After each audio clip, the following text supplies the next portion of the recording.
Hi friends, ചെമ്പരിയപ്പൂവിൻ്റെ വരാനിരിക്കുന്ന നല്ലൊരു അടിപൊളി റിവ്യൂ വിശേഷങ്ങളിലേക്ക് എല്ലാവർക്കും സ്വാഗതം.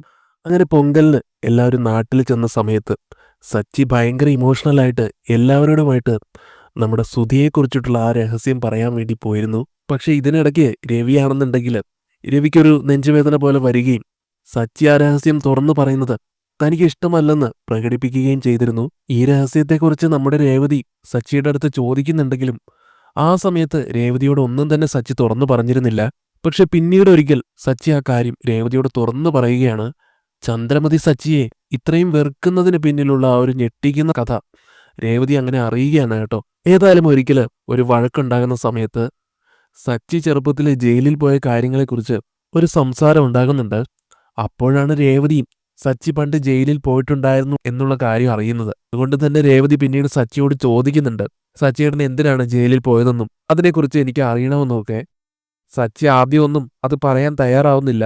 ഒഴിഞ്ഞു മാറാനൊക്കെ ശ്രമിക്കുമ്പോൾ രേവതി പറയുന്നുണ്ട്, ഒരുപാട് നാളായിട്ട് സച്ചിയേട്ടൻ എന്തൊക്കെയോ മറയ്ക്കുന്നുണ്ട്. അതെനിക്ക് നന്നായിട്ട് അറിയാം. അതുകൊണ്ട് ഇനിയാണെങ്കിലും എന്നോടൊന്നും മറയ്ക്കാതെ എല്ലാ കാര്യങ്ങളും തുറന്നു പറ. എന്നാൽ ആ സമയത്ത് സച്ചി പറയും കേട്ടോ, ഞാൻ ജീവിതത്തിൽ ഏറ്റവും കൂടുതൽ മറക്കണം എന്ന് വിചാരിക്കുന്ന ഒരു കാര്യമാണത്. പക്ഷെ ആ സുധി അവൻ ഇടയ്ക്കിടയ്ക്ക് എന്നെക്കൊണ്ട് അത് ഓർമ്മിപ്പിക്കും.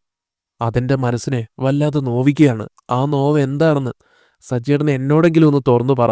തുറന്നു പറയാമെന്ന് സമ്മതിക്കുന്നുണ്ട് സച്ചി. അതേസമയം രേവതിയെ ഓർമ്മിപ്പിക്കുന്നുണ്ട്, ഞാൻ നിന്നോട് ഇക്കാര്യം പറയാം.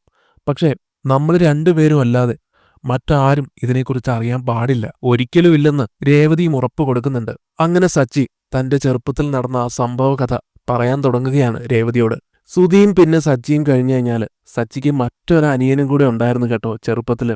ആ അനിയൻ പിറന്നതിന് ശേഷമാണ് ശ്രീകാന്ത് വരുന്നത്. അങ്ങനെ ഇവര് 4 പേരും രവീന്ദ്രനും ചന്ദ്രമതിയും ചേർന്നിട്ട് അച്ചമ്മയുടെ നാട്ടിലേക്ക് പോവുകയാണ് ഒരു ദിവസം. അവിടെ പോയിട്ട് ഈ കുട്ടികൾ പുറത്തൊക്കെ പോയി കളിക്കുന്നതിനിടയിൽ കിണറ്റിലേക്ക് കല്ലിട്ട് കളിക്കുന്ന ഒരു കളിയും കൂടെ കളിക്കുകയാണ്. ആ സമയത്ത് ഇവരുടെ കൂടെ ശ്രീകാന്ത് ഉണ്ടായിരുന്നില്ല.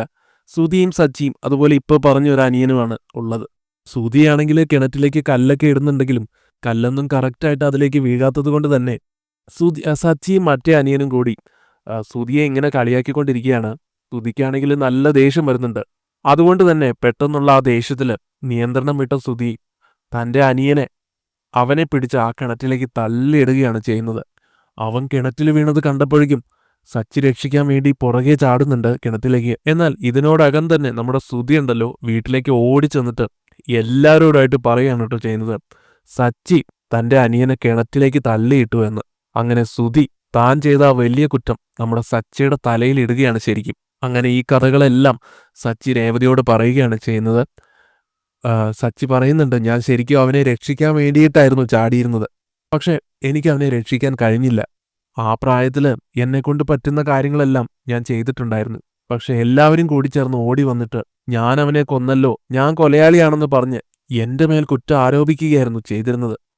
തുടർന്ന് തന്നെ കൊണ്ടുപോയി ജുവനൈൽ ഹോമിൽ അടച്ച കാര്യങ്ങളെല്ലാം സച്ചി രേവതിയോട് പറയുന്നുണ്ട്. ഈ കാര്യങ്ങളെല്ലാം അച്ഛൻ അറിയാം, പക്ഷേ അച്ഛൻ തന്നെയാണ് എന്നോട് പറഞ്ഞത് ഈ കാര്യങ്ങൾ ആരും ഒരിക്കലും അറിയരുതെന്ന്. ചന്ദ്രയ്ക്ക് സുധിയോട് ഭയങ്കര സ്നേഹമാണ്. എന്തായാലും നടന്ന കാര്യങ്ങൾ നടന്നു, അതങ്ങനെ തന്നെ പോകട്ടെ. ഒരിക്കലും ഈ സത്യം ആരും അറിയാൻ പാടില്ല എന്നുള്ള കാര്യം അച്ഛൻ എൻ്റെ അടുത്ത് പറഞ്ഞതുകൊണ്ട് യഥാർത്ഥത്തിൽ എന്താണ് സംഭവിച്ചതെന്ന് ഞാൻ പിന്നീട് ആരോടും പറഞ്ഞതുമില്ല. ജുവനൈൽ ഹോമിൽ നിന്ന് ഞാൻ പഠിച്ച് പുറത്തേക്ക് വരുന്ന സമയത്ത് അമ്മ എന്നെ ഒരിക്കലും അംഗീകരിച്ചിരുന്നില്ല. അച്ഛൻ മാത്രമായിരുന്നു ആ സമയത്ത് എൻ്റെ അടുത്ത് സംസാരിച്ചിട്ടുണ്ടായിരുന്നത്. അത് കഴിഞ്ഞ് അവരെന്നെ അച്ഛമ്മയുടെ അടുത്ത് കൊണ്ടുപോയി. അന്നെല്ലാം അമ്മയുടെ സ്നേഹം കിട്ടാൻ വേണ്ടി ഞാൻ ഒരുപാട് ആശിച്ചിട്ടുണ്ടായിരുന്നു. പക്ഷേ ഇതുവരെ എനിക്കത് കിട്ടിയില്ല. അമ്മ ഒരിക്കലും എന്നെ അംഗീകരിക്കില്ല. അമ്മയുടെ സ്നേഹം ഇതുവരെ എനിക്ക് കിട്ടിയിട്ടില്ല. എല്ലാ തെറ്റുകളും ചെയ്തു കൂട്ടിയ സുധിയെയാണ് അമ്മ ഇപ്പോഴും സ്നേഹിക്കുന്നത്. അതുകൊണ്ട് തന്നെ എന്റെ ജീവിതാവസാനം വരെ എനിക്ക് അമ്മയുടെ സ്നേഹം കിട്ടുമെന്ന് തോന്നുന്നില്ല. അങ്ങനെയെല്ലാം പറഞ്ഞ് രേവതിയുടെ മുന്നിൽ വളരെയധികം ഇമോഷണൽ ആവുന്നുണ്ട് സച്ചി. അമ്മ എന്ന വാക്കിന്റെ അർത്ഥം പോലും അറിയാത്ത രീതിയിലാണ് ഞാനിങ്ങനെ ജീവിച്ചു പോകുന്നത് എന്നും പറഞ്ഞ് കരയുകയും ചെയ്യുന്നു. അങ്ങനെ എല്ലാ കാര്യങ്ങളും മനസ്സിലാക്കുന്ന രേവതി സച്ചിയോടായിട്ട് പറയുന്നുണ്ട്, സച്ചിയേട്ടൻ ഒരിക്കലും വിഷമിക്കരുത്. സച്ചിയേട്ടന്റെ ഈ ദേഷ്യമെല്ലാം കാണുമ്പോൾ സച്ചിയേട്ടൻ വളരെ മോശക്കാരനാണെന്നുള്ള ധാരണയായിരിക്കും എല്ലാവർക്കും.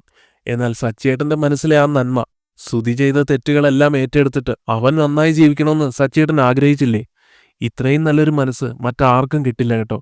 അപ്പോൾ സച്ചിയാണെങ്കിലും പറയുന്നുണ്ട്, ശരിയാണ്, എല്ലാ തെറ്റും ഞാൻ ഏറ്റെടുത്തു.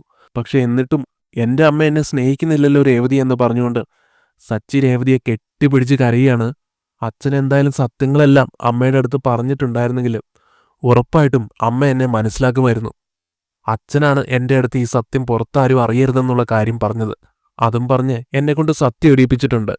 ഈ സത്യം പുറത്തു വന്നു കഴിഞ്ഞാൽ അമ്മയ്ക്കും അത് ഭയങ്കര വിഷമമുണ്ടാക്കും.